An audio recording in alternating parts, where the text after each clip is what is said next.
I've been helping fundraise for music therapy in one way or another for almost 10 years. At times, I've been at a loss when people ask me what music therapy is. Even now, having researched the subject from coast to coast in Canada, I have only just scratched the surface of the question, what is music therapy? For the most part, you will be hearing from the wonderful, incredible, normal, and regularly extraordinary people that this doc is about. From time to time, we will explore other areas that I've found during my journey to discover the gift of music.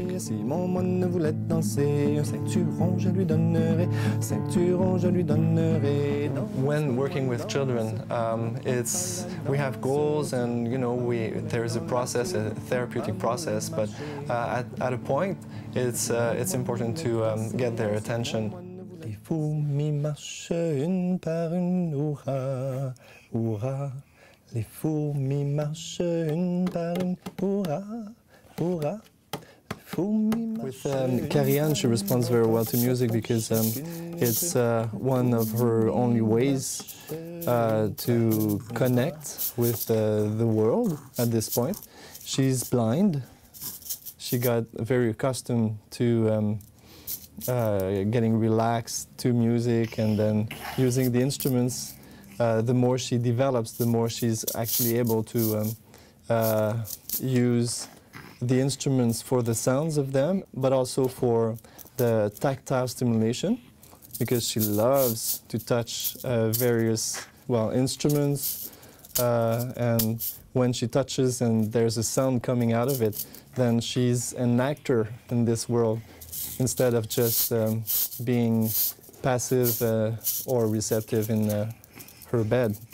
That's also her way to socialize through the instruments, through music, and to communicate and develop. On essaie avec l'autre main? Oui, c'est ça. Ça, c'est le fun.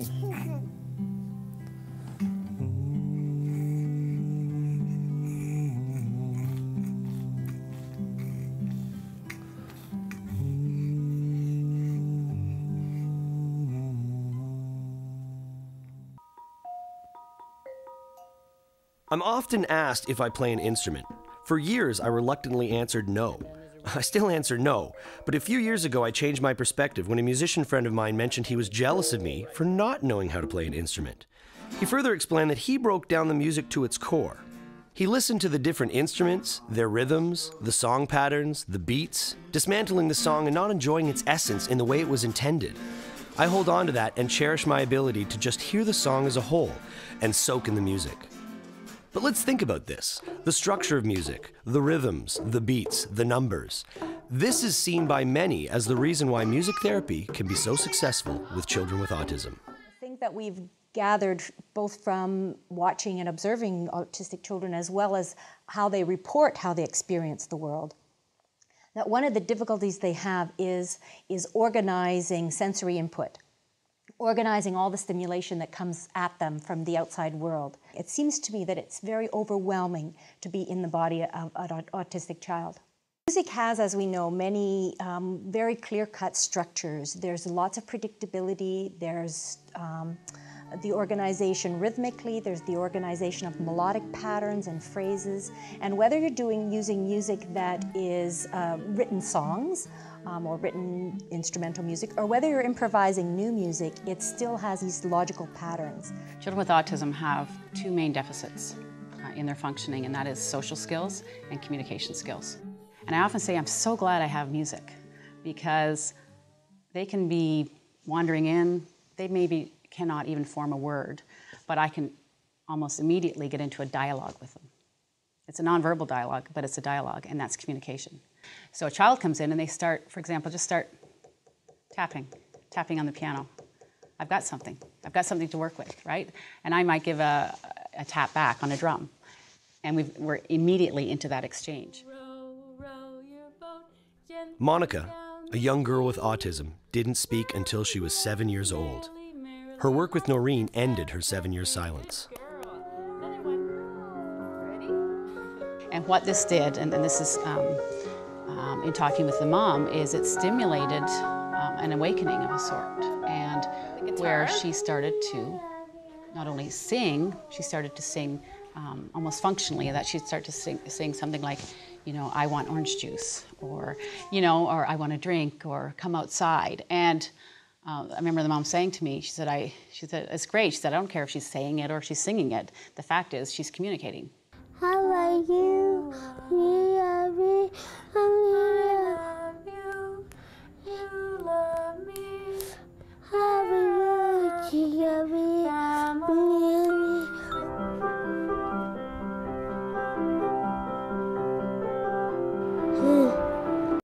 The science of sound is an interesting realm. A famous doctor from Britain, Dr. Edward Bach, said that the medicine of the future will be sound and light. And even now, we're starting to see medicine using the whole electromagnetic spectrum for healing. Laser surgery, ultrasound. All the different levels of sound and light seem to be becoming engaged within medicine. The type of work that we do is not aimed at solving any specific problem or developing a specific application. But I firmly believe that you need basic science in order for applications to be developed. We're all trying to develop a body of knowledge that will serve as the basis from which applications can be then developed. I think we need to continue to have an interaction or an exchange between the people like myself who are doing the basic science and people doing applications. And that's the only way to go forward as far as I can see. We've done a lot of research on music because music touches upon almost all the most complex mental functions that we are capable of. So if you think of something really simple, like for instance, you hear a tune that you know and you sing it back, okay? Right? Even a little kid can do that. A 3-year-old can do that. But if you think of the complexity involved there, it's quite remarkable because, first of all, you have to decode the sound that's coming in, right? These air vibrations that are hitting your ear. So you have to figure out what the sounds are, what the pitches involved are, what the rhythms are, etc. You then have to make some kind of contact with memory, because if you've heard the song before, you have your own memory of it, right? You then have to sing it back, which means that you have to now articulate all of the muscles of your mouth and larynx to reproduce this same sound that you heard. So that means that the brain has to convert sound pressure into muscle commands based on some memory that it had before. It's incredibly complicated, right? But we seem to be sort of wired to do this because it doesn't require any specific training. We did a study on looking at the brain's response to emotion using a technique known as positron emission tomography, which is a fancy brain scanning device that basically measures blood flow in the brain. And whenever brain regions are active, they require more blood. So you measure the amount of blood flowing, and that tells you the activity level. But what was interesting to us as neuroscientists were the specific brain areas that were involved, because among all the different regions that we saw, there was a set of regions which is known as the reward circuit. And these are areas of the brain which have been known for a long time to be involved in mediating extreme pleasure.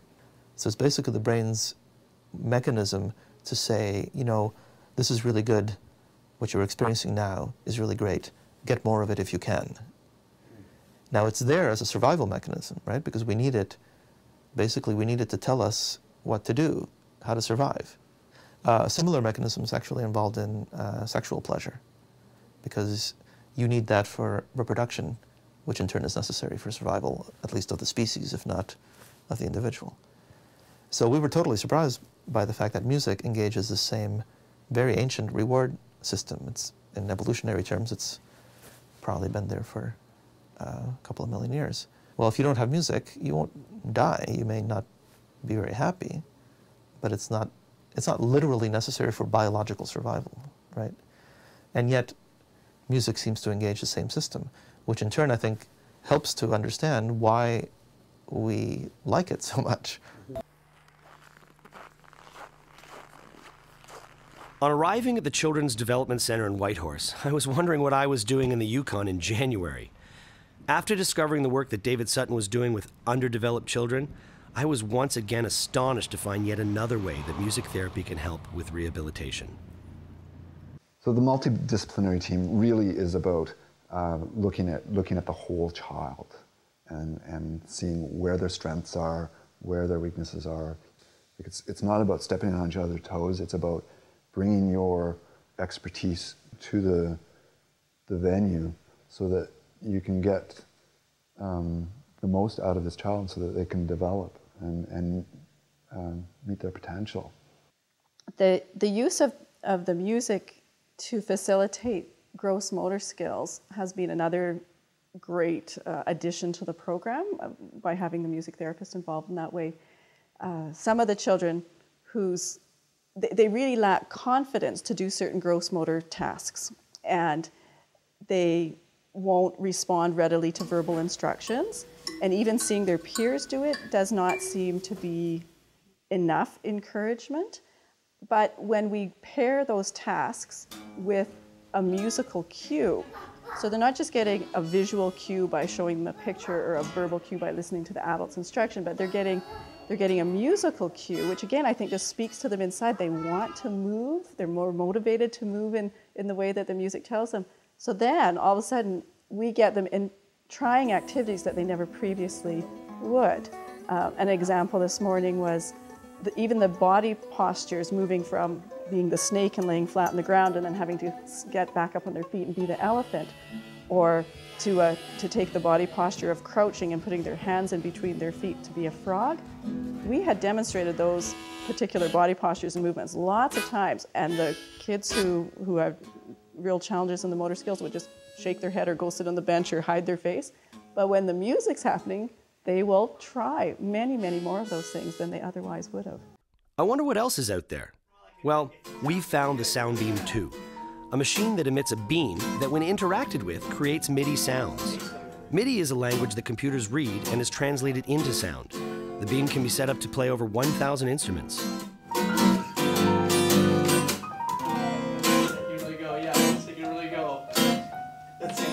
Let's try a different instrument.